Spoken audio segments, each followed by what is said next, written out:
Imagine being 16, 17 years old.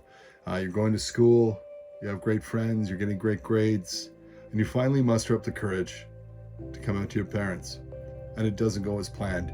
Your parents say they don't accept it, you can't live here, or you'll have to change. Of course, you can't change that. So you find yourself experiencing homelessness for the first time. The services that are available to you, you go to your nearest youth emergency housing program, and you don't feel safe there. There's not people from your community who understand your needs. This is the case in New York region. It happens all the time. And that's why we formed at Blue Door the INNclusion program.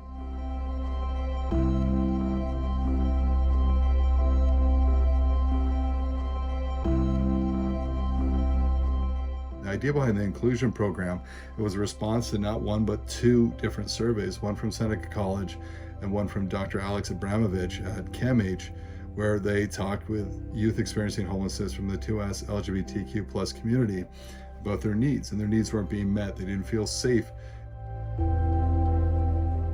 We formed the INNclusion program through some funding we received from the Odette Family Foundation. Moving that forward, we were able to purchase a house and get a youth support worker in to work with youth from the 2SLGBTQ+ community who needed deeply affordable housing and wraparound supports.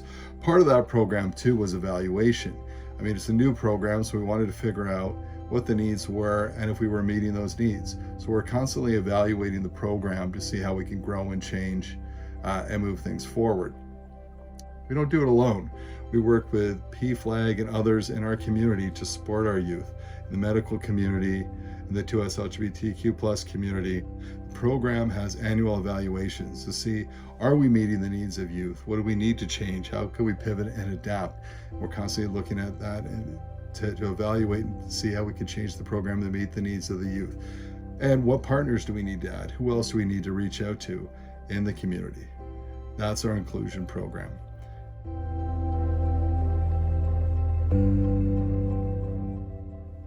One of our program leaders that best exemplifies Blue Door's vision is Francesca Lofredo, our youth PR support network for the INNclusion program. They know firsthand through lived experiences how impactful this is for the 2SLGBTQ+ community.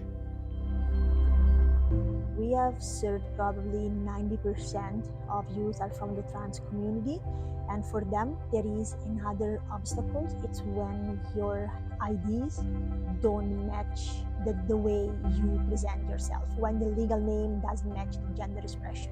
There's a huge barrier even in terms of accessing the work field.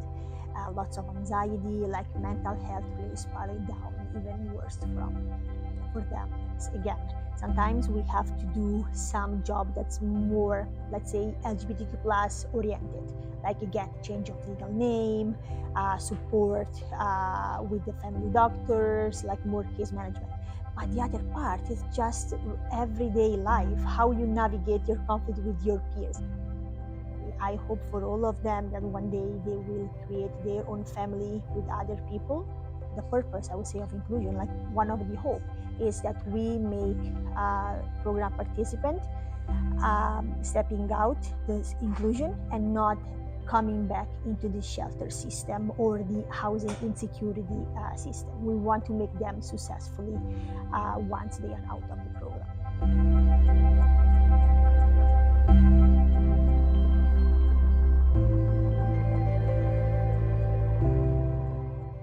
You know, for so many youth, if they don't have this type of option, they're facing homelessness, they're facing mental health challenges that may not have been there before. But when you spend nights on the street, you know, your mental health deteriorates away, and you can't see the light at the end of the tunnel. INNclusion is that light in our community, and we're always trying to make it better as we move it forward.